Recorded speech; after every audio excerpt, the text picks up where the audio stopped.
राधे राधे। मैं आर्यल मौर्य हिंदी व्याकरण में आप सभी का स्वागत है। हिंदी व्याकरण की श्रृंखला में मैं वर्णमाला पढ़ाने चल रहा हूँ। इसमें हिंदी ग्रामर MCQ बताऊंगा, अर्थात वस्तुनिष्ठ प्रश्न। जितने भी परीक्षाएं होती हैं जो हिंदी से संबंधित होती हैं, छोटी से छोटी बड़ी से बड़ी परीक्षाओं में सभी में जिसमें हिंदी पूछा जाता है उसमें वर्णमाला से संबंधित प्रश्न जरूर समाहित होता है। तो आइए शुरू करते हैं। इसमें मेरे साथ आप देखते चलिए, क्वेश्चन को अटेम्प्ट करते चलिएगा। कितने क्वेश्चन आप सही ढंग से अटेम्प्ट करते हैं, सही करते हैं, उसे आप मुझे इन्हीं कमेंट करके बताइएगा। चलिए पहला क्वेश्चन लेते हैं। भाषा की सबसे छोटी इकाई। तो इसके सबसे छोटी इकाई देखें, विकल्प में चार दिए गए हैं, 4 विकल्प, शब्द, व्यंजन, स्वर और वर्ण। इनमें से जो है आपने उत्तर ढूंढ लिया होगा। तो वैसे इसको मैंने पढ़ाया भी है।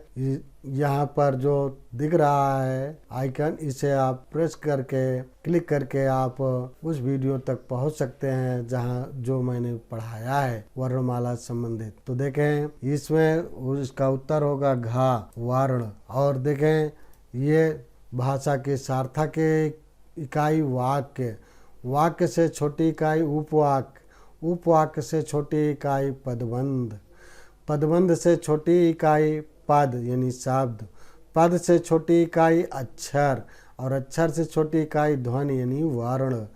तो भाषा की सबसे छोटी इकाई वर्ण। नंबर 2, वर्णमाला कहते हैं। तो देखिए 4 विकल्प दिए गए हैं। शब्द समूह को, वर्णों के संकलन को, शब्द गणना को, फिर वर्णों के व्यवस्थित समूह को। तो देखिए इसका उत्तर आप संभवतः ढूंढ लिए होंगे। अब इसका उत्तर घा वाला सही होगा, वर्णों के व्यवस्थित समूह को। अगला प्रश्न है, निम्न में से कंठ ध्वनियाँ कौन सी हैं? तो इसके 4 विकल्प दिए गए हैं। का, खा, या, रा, चा, जा, टा, अड़ा। तो इसका उत्तर आपने जरूर ढूंढ लिया होगा। इसका उत्तर का होगा कंठ ध्वनियाँ। कंठ ध्वनियों के अंतर्गत कुल 9 वर्ण आते हैं और इन 9 वर्णों में से आप संभवतः जानते हैं। अगर देखें आ और का वर्ग के सभी व्यंजन अर्थात का, खा, गा, घा, अंगा और विसर्ग है आह यानी और हा, इस तरह से 9 व्यंजन हुए। देखें कंठ ध्वनियाँ आ, का, खा, गा, घा, अंगा, आह, विसर्ग और हा, इस तरह से 9 हो रहे हैं। स्थान के आधार पर बताइए कि मूर्धन्य व्यंजन कौन से हैं। देखिए मूर्धन्य व्यंजन में के उत्तर में विकल्प में 4 विकल्प दिए गए हैं और इसमें गा, घा, जा, झा, डा, ढा, पा, फा। तो आपने उत्तर संभवतः ढूंढ लिया होगा। तो इसका उत्तर गा होगा। अगर गा आपने ढूंढा है तो सही उत्तर ढूंढा है। और इस प्रकार से ये देखें यानी डा और ढा हो जाएगा। ये टा वर्ग का व्यंजन है। इसके अंतर्गत देखें मूर्धन्य व्यंजन के अंतर्गत कुल 8 व्यंजन हैं। री, ऋषि वाला री, और टा, ठा, डा, ढा, अड़ा, रा और मूर्धन्य सा यानी खटकोण वाला खा। इस तरह से इनकी संख्या 8 हुई। निम्न में से अल्प प्राण वर्ण कौन से हैं? देखिए इसमें 4 विकल्प दिए गए हैं। छा, जा, का, गा, था, धा, पा, फा, भा। तो आपने संभवतः ढूंढ लिया होगा। तो इसका विकल्प होगा खा यानी गा, का, गा। देखें अल्प प्राण, महाप्राण। अल्प प्राण के अंतर्गत देखें साथ में घोष और सघोष, अघोष और सघोष भी बता दिए हैं। इसके अंतर्गत देखें जो लाल से छपे हैं ये सभी अघोष हैं, काले सब छपे सभी सघोष हैं और इधर के अल्प प्राण, इधर के महाप्राण। ठीक, चलिए आगे बढ़ते हैं। इसे आप निम्न में से नासिक का व्यंजन कौन सा है? तो देखिए ये मूर्धन्य सा है, ये इया है, गा और जा। 4 विकल्प दिए गए हैं।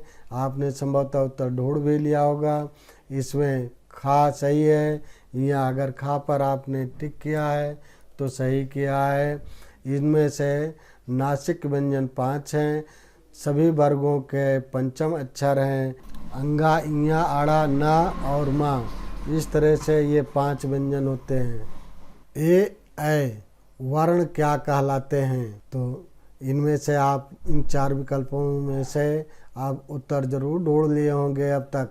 नासिक, मूर्धन्य, ओष्ठ और कंठ तालव्य। तो आपने अगर उत्तर ढूंढ लिया है तो अच्छी बात है, नहीं तो इसका उत्तर जान लें।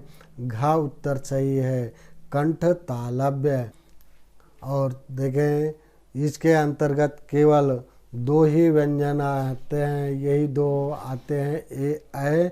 इसके अतिरिक्त कंठ ताल के अंतर्गत या कंठ तालब के अंतर्गत और कोई व्यंजन नहीं आते हैं। हिंदी वर्णमाला में अयोगवाह वर्ण कौन से हैं? तो देखिए यहाँ पर ये इतने सारे 4 विकल्प जो दिए गए हैं, आ ई उ अंग आ, तो वैसे आपने उत्तर ढूंढ लिया होगा। वैसे इसमें उत्तर घा सही है, अंग आह। अब प्रश्न उठता है कि ये फिर और क्या हैं? ये सभी आ ई उ ए ओ और ये सभी जो है स्वर हैं और ये अयोगवाह हैं। निम्न में बताइए कि किस शब्द में द्वित्व व्यंजन है? तो देखें पुणे, इलाहाबाद, दिल्ली, उत्साह। तो इसमें उत्तर गा होगा। गा क्यों होगा ये बाद में बताएंगे, पहले इसे भी जान लें। देखिए एक वर्ण का अपने जैसे वर्ण के साथ आना द्वित्व प्रयोग कहलाता है, जैसे कच्चा, पक्का, गप, दिल्ली आदि। और एक चीज का विशेष रूप से ध्यान रखिएगा, जैसे का, चा, टा, ता, पा वर्ग के दूसरे व चौथे वर्ण का द्वित्व नहीं होता है। यानी सभी वर्ग के द्वितीय और चतुर्थ व्यंजन चौथे वर्ण का द्वितीय नहीं होता। अब इस तरह से जैसे ले लें खा और घा का द्वित्व नहीं होगा, इसी प्रकार से सभी वर्गों में सा, ख, सा, हा कौन से व्यंजन कहलाते हैं? देखिए विकल्प में प्रकंपी, स्पर्शी, संघर्षी, अस्पर्श संघर्षी, इस तरह के 4 विकल्प दिए गए हैं। उत्तर आपने चुन लिया होगा, किंतु अब आपको बता दें इसमें ऊष्म या संघर्षी, इसी संघर्षी को ही ऊष्म भी कहा जाता है, अतः यही आपका उत्तर सही है, यानी गा। निम्नांकित में से बताइए कि नवीन विकसित ध्वनियाँ कौन सी हैं? तो 4 विकल्प दिए जरूर गए हैं। अब आपको बता दें कि इसमें नवीन विकसित ध्वनियों में यही का वाला सही है। ये क्यों ऐसा सही है उसका कारण भी जान लें। बहुत पूर्व यानी पहले ये खा जो है ये ऐसे लिख दिया जाता था, इसे लोग भ्रमित हुआ करते थे कि रा और वा लिखा गया है कि खा लिखा गया है। तो इसका भाषा वैज्ञानिकों ने इस तरह से रूप दिया ताकि यानी भ्रम की स्थिति उत्पन्न न हो, इसलिए ये नवीन विकसित ध्वनि के अंतर्गत है। निम्न में से कौन सा घोष वर्ण है?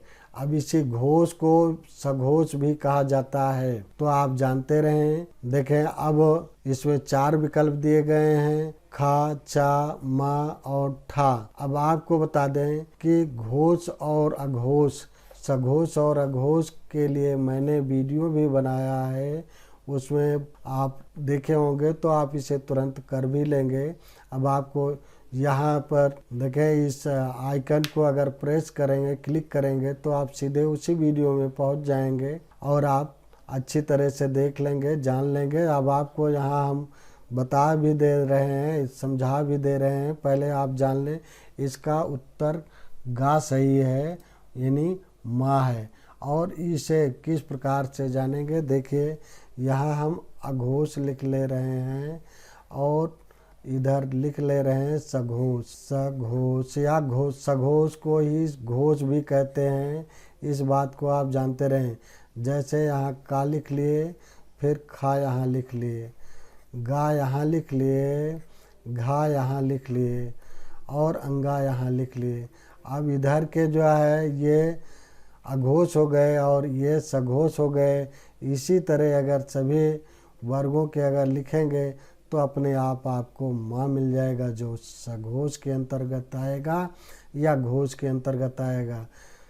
अगला प्रश्न लेते हैं, कौन सा अमानक वर्ण है? देखिए, खा दिया गया है, धा दिया गया है और ये आपको समझ से परे लग रहा होगा, और यहाँ भा दिया गया है। ये भा के सरीखे ही बनाया गया है।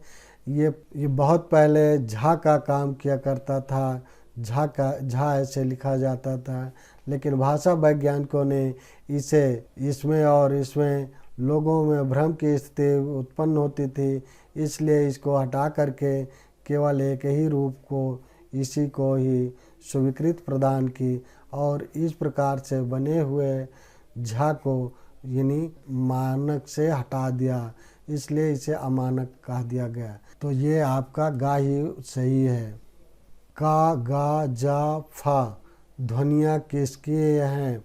देखिए, इनमें नुक्ता लगा हुआ है और विकल्प में 4 विकल्प दिए गए हैं, संस्कृत की, अरबी, फारसी की, अंग्रेजी की, दक्षिणी भाषाओं की। तो आपको बताएं, जिनमें ये नुक्ता लगा होता है हिंदी और वो व्यंजनों में, वह सभी अरबी फारसी से ली गई हैं, अर्थात खा उत्तर आपका सही है। और देखें, हिंदी में मूलतः वर्णों की संख्या कितनी है? तो हिंदी में वर्णों की संख्या के लिए 4 विकल्प दिए गए हैं, 50, 51, 52, 53। तो आपको बड़ा आश्चर्य हो रहा होगा कि यहाँ 4 विकल्प दिए गए हैं और इसमें से कौन सा है। वैसे मुझे पूर्ण विश्वास है कि आपने उत्तर चुन लिया है और संभवतः आपका उत्तर सही भी होगा। इसमें उत्तर गा सही है। देखें, ये अब आपको बता दें, ये 52 किस प्रकार से होगा। वैसे आप उच्चारण स्थान के आधार पर 45 व्यंजन हुए, 45 वर्ण हुए और अनुस्वार एक हो गया तो 46 हो गए, और 4 संयुक्त व्यंजन हो गए तो इस तरह से 50 हो गए, और 2 उच्छिप्त व्यंजन हो गए तो इस तरह से 52 हो गए। अब आपको उच्छिप्त व्यंजन जान करके बड़ा अजीब सा लग रहा होगा। देखें, उच्छिप्त व्यंजन ये तो आप जानते हैं, इसी ये डा और ढा है, किंतु ये यहाँ पर इसके नीचे बिंदी लगा देते हैं। इस तरह से जैसे पहाड़ लिखना होता है तो इसका प्रयोग करते हैं, और गढ़ लिखना होता है तो इसका प्रयोग करते हैं। तो इस तरह से अब आप जान लें कि ये उच्छिप्त व्यंजन है। उच्छिप्त व्यंजन के भी कई नाम हैं। आपको बताएं, कभी कभी पूछा जाता है कि उच्छिप्त व्यंजन किसे कहते हैं या उच्छिप्त व्यंजन कौन से हैं, तो आप वहाँ भी भ्रमित हो जाते हैं। और उच्छिप्त व्यंजन में यही 2 व्यंजन हैं, और ये संस्कृत में नहीं हैं, ये केवल हिंदी में हैं। उच्छिप्त का अर्थ होता है छूटे हुए, ये केवल हिंदी में ही हैं। और इसके उच्छिप्त व्यंजन के भी कई नाम हैं, जैसे उदाहरण स्वरूप ले लें द्विगुण, इनको द्विगुण के नाम से भी जाना जाता है। उच्छिप्त व्यंजन को द्विगुण के नाम से भी जाना जाता है, द्विस्पृष्ट के नाम से भी जाना जाता है, और ताड़न जात के नाम से भी जाना जाता है, के गौड़ वर्ण के नाम से भी जाना जाता है। तो ये सारे नाम भी आप इनका याद रखें, आपसे पूछे जा सकते हैं। तो इस वीडियो में इतना ही। वीडियो को लाइक करें, शेयर करें, चैनल पर नए हैं तो सब्सक्राइब करें। सब्सक्राइब करने के बाद बेल आइकन जरूर प्रेस कर दें। बेल आइकन प्रेस कर देने पर मेरी वीडियो जैसे ही अपलोड होगी उसकी नोटिफिकेशन तुरंत आपके मोबाइल पर पहुंच जाएगी और आप मेरी वीडियो सबसे पहले देख सकेंगे। जय हिंद, जय भारत।